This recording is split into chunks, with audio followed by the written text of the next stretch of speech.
नमस्कार दोस्तों, हमारे ऑनलाइन ट्यूशन अड्डा चैनल पर आपका स्वागत है। दोस्तों, आज की इस क्लास में एक इंग्लिश मोरल स्टोरी के माध्यम से मैं आपको अंग्रेजी पढ़ना, लिखना और बोलना सिखाऊंगा। दोस्तों देखिए, आप बहुत सारे दोस्तों का वीडियो देखते होंगे तो वो आपको डायरेक्ट बोलते हो कि इंग्लिश स्पीकिंग कोर्स मैं करा रहा हूँ, इंग्लिश बोलने का मैं कोर्स करा रहा हूँ, मैं आपको इंग्लिश बोलना सिखा रहा हूँ। दोस्तों, ऐसे नहीं कोई अचानक से इंग्लिश बोलना सीख जाता है। इसके लिए बेसिक चीज़ों को पढ़ना पड़ता है, एक एक चीज़ों को कंप्लीट करना पड़ता है। ठीक है, तो समझिए कि इंग्लिश पढ़ने, लिखने और बोलने के लिए, तीनों के लिए जो जो चीज़ पहले ज़रूरी है, मैं उन सब चीज़ों को पहले आपको मैं पढ़ा रहा हूँ। उसके बाद देखिए कैसे स्टेप वाइज मैं आपको बहुत अच्छे तरीक़े से इंग्लिश सिखा दूँगा। यहाँ पे दोस्तों इस क्लास में हम लोग ट्रांसलेट करना सीखेंगे, कैसे छोटे छोटे स्टोरी को हम लोग ट्रांसलेट कर पाएंगे इंग्लिश टू हिंदी। तो आइए बिना देरी किए हुए इस क्लास को हम लोग शुरू करते हैं। शुरू करने से पहले आपसे रिक्वेस्ट है दोस्तों कि यदि आपने इस चैनल को सब्सक्राइब नहीं किया है तो प्लीज़ सब्सक्राइब कर लीजिए, बेल आइकन दबा के ऑल पे क्लिक कर लीजिएगा।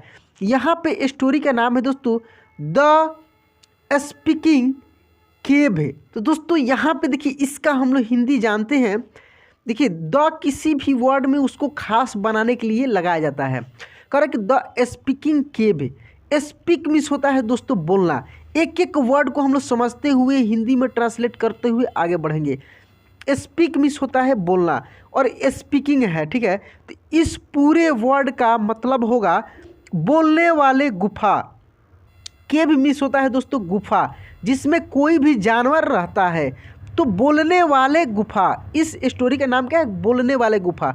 तो दोस्तों कैसे बोलने वाले गुफा होता है, उससे रिलेटेड क्या कहानी है, उस गुफा में कौन से जानवर रहता है, किस प्रकार की कहानी है, ये चीज़ हम लोग इस स्टोरी में पढ़ेंगे। यहाँ से पढ़ते हैं हम लोग दोस्तों। आप भी मेरे साथ में एक एक वर्ड को पहले बोलेंगे, प्रोनाउंसिएशन करेंगे, उसके बाद हम लोग इसको ट्रांसलेट करेंगे। One day a lion was searching for food. ठीक है, अब इसको हम लोग पहले एक एक वर्ड को समझ लेते हैं, फिर पूरे सेंटेंस को ट्रांसलेट करेंगे। देखिए दोस्तों, कह रहा है कि वन डे एक दिन, अ लायन एक शेर, वाज था, पास्ट फॉर्म में है दोस्तों तो था, सर्चिंग मतलब कि खोज रहा था। सर्च मीन्स होता है खोजना, तो खोज रहा था। एक दिन एक शेर खोज रहा था, तलाश कर रहा था। क्या चीज़ तलाश कर रहा था? सर्च मीन्स तलाशना, खोजना दोनों होता है, तो सर्चिंग है, ठीक है, तो कर रहा था, ऐसे होगा। फॉर फूड भोजन की। अब पूरे सेंटेंस को हम लोग ट्रांसलेट करते हैं, क्या होता है? कह रहा है कि एक दिन एक शेर भोजन की तलाश कर रहा था। क्या चीज़ का तलाश कर रहा था? भोजन की तलाश कर रहा था। He was very old and weak and unable to catch his prey. यहाँ पे एक वर्ड मिला दोस्तों, प्रेज। थोड़ा सा इसको हम लोग समझ लेते हैं। देखिए, आप बहुत जगह पढ़े होंगे PRAY, हम इसको भी हम लोग प्रे ही बोलते हैं, ठीक है। यहाँ पे प्रे का मतलब होगा दोस्तों प्रार्थना। क्या होगा? प्रार्थना। लेकिन यहाँ पे PRE है, अंतर है, देख रहे हैं ना, PREYH। तो यहाँ पे प्रे मीन्स होता है शिकार, शिकार, ठीक ना। यहाँ पे प्रे का मतलब होगा शिकार। तो अब जो हम लोग सेंटेंस पढ़े हैं इसको हम लोग ट्रांसलेट करते हैं। कह रहा है कि ही वॉज वेरी ओल्ड, वह बहुत बूढ़ा था। कौन था बूढ़ा? शेर। शेर बहुत बूढ़ा था। उसी के बदले में, लायन के बदले में यहाँ पे ही लगाया गया है, ठीक ना। तो देख रहे हैं कि कह रहा है कि ही वॉज वेरी ओल्ड, वह बहुत बूढ़ा था, एंड वीक और कमज़ोर भी था। शेर बहुत बूढ़ा और कमज़ोर था, एंड और अनेबल टू, अनेबल मीन्स होता है असमर्थ। अनेबल मीन्स क्या होता है दोस्तों? असमर्थ। तो unable to catch, catch means होता है पकड़ना, ठीक ना। कैच मीन्स होता है पकड़ना। तो कैच हिज प्रेज, अपना शिकार, ठीक ना, अपना शिकार। By chasing them, chasing means होता है दोस्तों पीछा करना, देम मीन्स मतलब शिकार का। तो पूरे सेंटेंस को एक बार हम लोग ट्रांसलेट करते हैं। कह रहा है कि she was very old and weak and unable to catch his prey by chasing them. वह बहुत बूढ़ा और कमज़ोर और अपने मतलब कि भोजन का पीछा करके, शिकार का पीछा करके पकड़ने में असमर्थ था। मतलब वो अपने लिए शिकार का पीछा करके पकड़ने में असमर्थ था। कौन था? लायन था। दोस्तों मुझे विश्वास है कि आप इतना समझ गए होंगे। तो आइए आगे अब हम लोग बढ़ते हैं। यहाँ से हम लोग पढ़ेंगे, लिखा है सडनली। सडनली मीन्स होता है अचानक। सडनली मीन्स क्या होगा दोस्तों? अचानक। Suddenly the lion saw a cave on his way and upon inspecting inside he found it to be empty. अब इसमें कुछ कुछ वर्ड है, इसको हम लोग देख लेते हैं। यहाँ पे देखिए दोस्तों लिखा है इंस्पेक्टिंग। इंस्पेक्टिंग में होता है निरीक्षण करना या देखना या किसी चीज़ को जाकर नज़दीक से अंदर से देखना, ठीक ना। इंस्पेक्टिंग इनसाइड मिस होगा अंदर, ठीक है।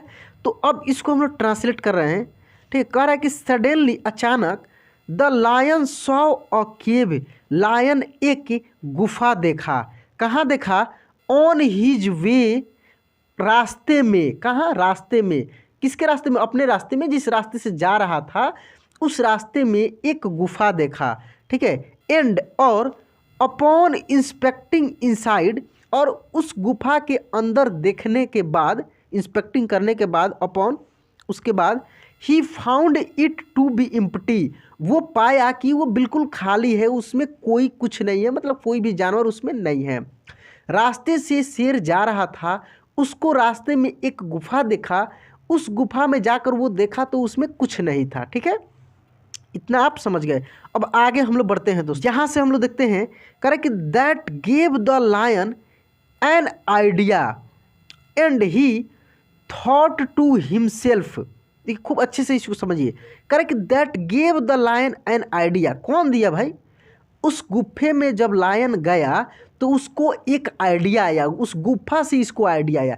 जब किसी चीज़ से मिलता है कोई भी आइडिया, विचार, तो वहाँ पे गेव का यूज किया है, ठीक है ना। गेव, समझ रहे हैं ना। यहाँ पे कोई दिया नहीं, मतलब उससे उसको मिला।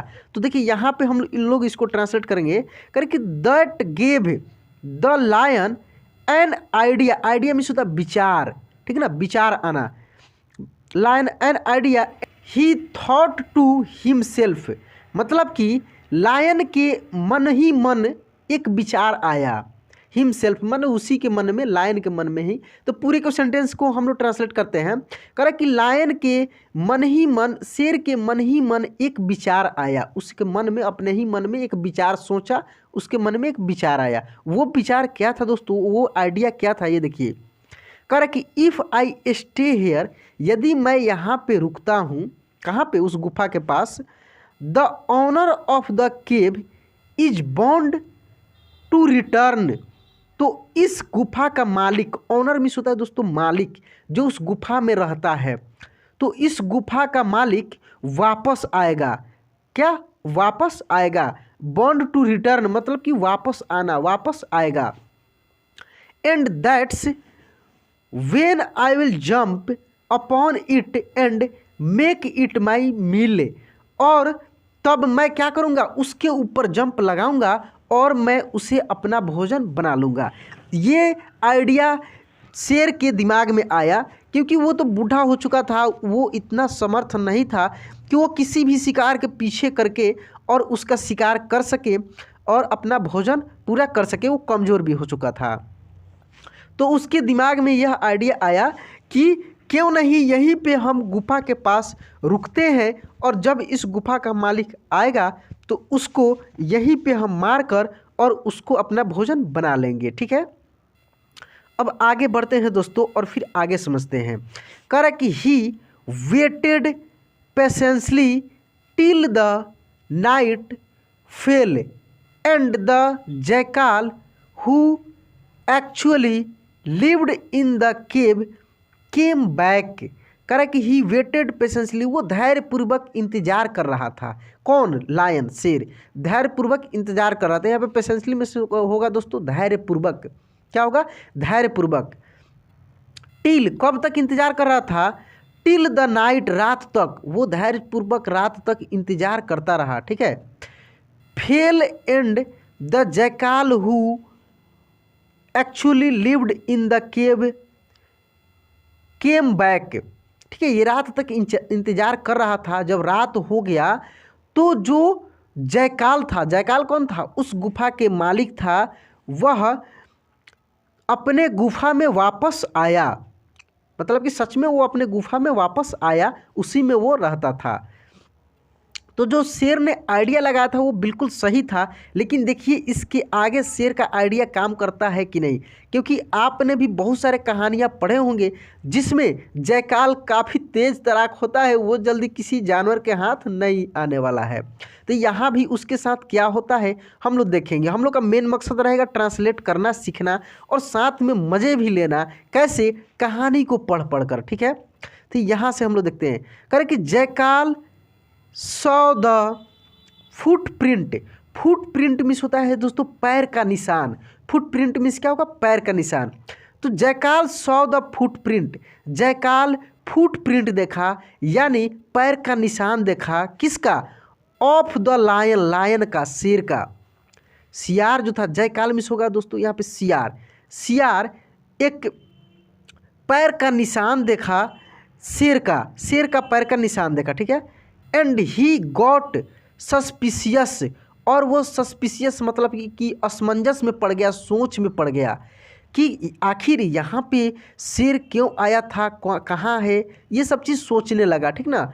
तो वो इस चीज़ को देखकर सोचने लगा। करे कि jackal decided to trick the lion and started asking cave why the cave was not speaking to him today. कह रहा है कि jackal decided to trick the lion. अब जयकाल उस शेर को धोखा देना शुरू किया, मतलब ट्रिक अपनाया कि कैसे शेर को धोखा दिया जाए। अब उसको मूर्ख बनाने का प्रयास करने लगा। ट्रिक मिस होता है दोस्तों यहाँ पे धोखा देना। आप भी बहुत सारे लोगों के वीडियो देखते होंगे पढ़ने वाले, चाहे और भी चीज़, उसमें लिखा होगा मतलब कि सिंपल ट्रिक या मोस्ट इम्पोर्टेंट ट्रिक या जो भी ट्रिक, तो वो ट्रिक अलग हो गया। यहाँ पे दोस्तों ट्रिक का मतलब होगा धोखा देना, ठीक है। तो देखिए, तो जो जयकाल था वो निर्णय लिया कि हम शेर को धोखा देंगे, ठीक है, उसको हम मूर्ख बनाएंगे। एंड स्टार्टेड आस्किंग केव, और वो गुफा से पूछना शुरू कर दिया। क्या कर दिया शुरू, पूछना शुरू कर दिया। Why the cave was not speaking to him today, वह गुफा आज उनसे बात क्यों नहीं कर रहा है। यह पूछना शुरू कर दिया कि गुफा उनसे बात क्यों नहीं कर रहा है। ऐसे ही कुछ कुछ पूछना शुरू कर दिया गुफा से। ऐसा क्यों कर रहा था, ताकि वो शेर को धोखा दे सके, वो पता कर सके कि गुफा में कोई है कि नहीं है। अब यहाँ पे देखते हैं दोस्तों, करें कि lion thought that maybe cave actually does speak to jackal every night and decided to call him in himself today। करे कि लायन थॉट, अब शेर सोचा, शेर अंदर बैठा था गेट के पास, अब शेर सोचा, क्या सोचा कि दैट की maybe cave actually does speak to jackal every night, हो सकता है कि रोज़ रात में यह गुफा जयकाल से बात करता हो। अब शेर के दिमाग में ये चीज़ आया, क्योंकि जयकाल बाहर खड़ा होकर शेर से गुफा से बात करने लगा, गुफा से बात करने लगा, तो उसके दिमाग में अब ये आया कि हो सकता है कि जयकाल इस गुफा से रोज़ बात करता हो और गुफा भी जयकाल से रोज़ बातें करता हो। एंड डिसाइडेड, और लायन भी डिसाइड किया, निर्णय लिया, to call him in himself today, तो डिसाइड लिया कि आज हम ही उसको बुलाते हैं, गुफा बनकर मैं उसे बुलाऊंगा। मतलब कि ये अब बोलना शुरू किया, कौन, शेर। ऑन हियरिंग लायंस वॉइस, जैसे ही शेर के आवाज़ को सुना, कौन, जयकाल।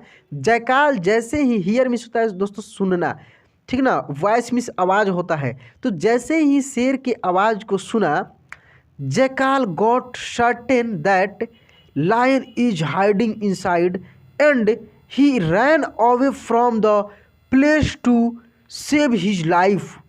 जयकाल को पता लग गया कि इस गुफा के अंदर शेर छुपा हुआ है। हाइडिंग, हाइडिंग मीन्स छुपा। इनसाइड मतलब कि इसके अंदर कौन छुपा हुआ है? शेर छुपा हुआ है, छुपकर बैठा हुआ है, ठीक है। एंड ही रैन अवे, अब वहाँ से वो भागने लगा। कौन? जयकाल उस गुफा के पास से भागने लगा। From the place to save his life, अपने जान बचाने के लिए दूसरे जगह भाग गया। कौन भाग गया? जयकाल। तो अपने जान बचाकर दूसरे जगह भाग गया।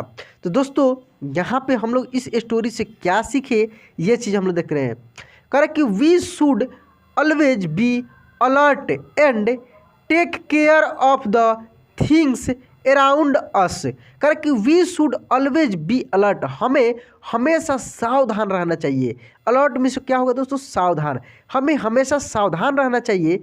एंड और take care of the things around us, और अपने आसपास के चीज़ों पर ध्यान भी रखना चाहिए। कभी भी कुछ भी हो सकता है किसी के साथ भी दोस्तों, या कोई मनुष्य हो या कोई जानवर हो, कहीं भी आप भी कहीं भी रहते हैं दोस्तों, आप हमेशा सावधान रहें और अपने आसपास की जो भी घटनाएं हो रही हैं, मतलब कि अपने आसपास की जो भी एक्टिविटी हो रहा है उस पर ध्यान रखें, ठीक है। तो दोस्तों यह स्टोरी कैसा लगा प्लीज़ कमेंट बॉक्स में लिखकर बताइएगा।